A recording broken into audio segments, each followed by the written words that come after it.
Median से एक और सिमिलर कॉन्सेप्ट है जो यूज़ होता है और उसके ऊपर भी बात होती है, तो चूंकि सिमिलर है इसलिए उसको मैं यहाँ लेके आई हूँ, सेंट्रल टेंडेंसी। जब हम किसी चीज़ की, किसी रिजल्ट की या किसी स्कोर्स की सेंट्रल टेंडेंसी कहते हैं तो उसका क्या मतलब होता है? सेंट्रल टेंडेंसी जो है वो उसका मिडल पॉइंट है किसी भी डेटा का, ठीक है। तो जो आपका डेटा है जब आपने उसको अरेंज किया तो वो जो कि मिडिल पॉइंट था, that is known as a central tendency of that result और ऑफ दैट स्कोर।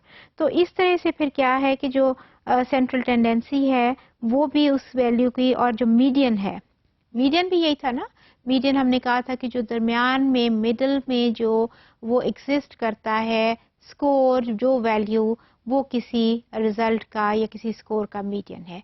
और सेंट्रल टेंडेंसी भी जो है वो यही है कि जो आपका रिजल्ट जब अरेंज हुआ तो उसके दरमियान में जो एक वो वैल्यू एग्जिस्ट करती है, that is known as the central tendency. अच्छा, सेंट्रल टेंडेंसी और मीडियन फिर इस लिहाज से एक ही हुए ना, कि दोनों एक ही फिगर को, एक ही वैल्यू को वो रेफर कर रहे हैं। दरमियान में जब जो वैल्यू आपके पास आ जाती है तो उसको जब आप अरेंज करते हैं, जब वो किसी भी स्कोर को, और मिडिल वैल्यू जो है वो आपकी या मीडियन होता है और या उसको हम सेंट्रल टेंडेंसी भी बोलते हैं। फॉर इंस्टेंस ये वाला फिगर आप देखें, इसमें बिल्कुल उसने ग्राफ के ऊपर ये आपकी लाइन है और ये जो आपका आ रहा है सेंटर में, ये क्या आ रहा है जी? ये आपका मिडिल पॉइंट आ रहा है, ये आपका सेंट्रल पॉइंट आ रहा है, आपका मीडियन आ रहा है। तो वो वैल्यू जो कि सेंटर में एग्जिस्ट कर रही होती है वो क्या कहते हैं हम उसको? मीडियन या सेंट्रल टेंडेंसी।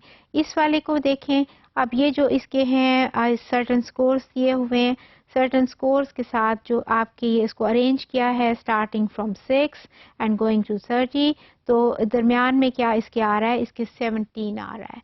ये चूंकि ऑड नंबर्स में, आप काउंट करके देख लीजिए, ये स्कोर्स हैं ये ऑड नंबर्स में हैं, तो इसके फिर जो 2 हाफ्स बनाए हमने, 1 हाफ एंड सेकेंड हाफ, तो क्या हुआ? 17 वॉज लेफ्ट बिहाइंड, तो वो हमारा मीडियन था। तो इसको ये फिर ये क्या है? 17 आपका ये सेंट्रल टेंडेंसी भी है स्कोर की, इस रिजल्ट की भी, और इसका मीडियन भी है। दोनों जो चीज़ें हैं वो शो करती हैं सेंटर पॉइंट को, मिडिल पॉइंट को of some score of some data.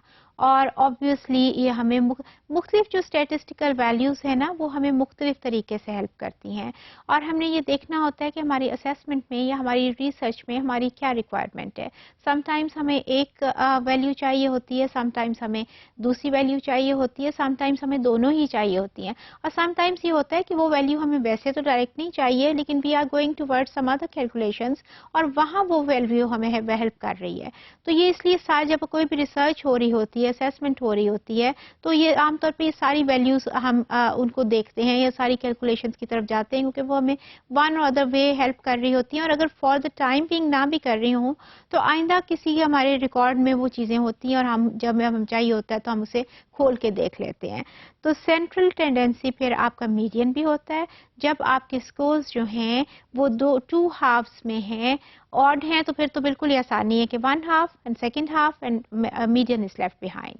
और अगर इवन है तो फिर आपने 2 हाफ्स में उसको लिया अरेंज करके स्कोर को, और जो मिडिल वैल्यूज थी, 2 मिडिल वैल्यूज उठाई, उनको आपने जब एवरेज कैलकुलेट किया तो आपके पास मीडियन आ गया और सेंट्रल टेंडेंसी भी आ गई। So remember, central tendency refers to the middle value, और मीडियन भी आपका मिडिल वैल्यू जो स्कोर्स की थी उसको रेफर कर रहा है। तो इस तरीके से ये दोनों जो हैं ऑलमोस्ट सिमिलर कॉन्सेप्ट्स हैं।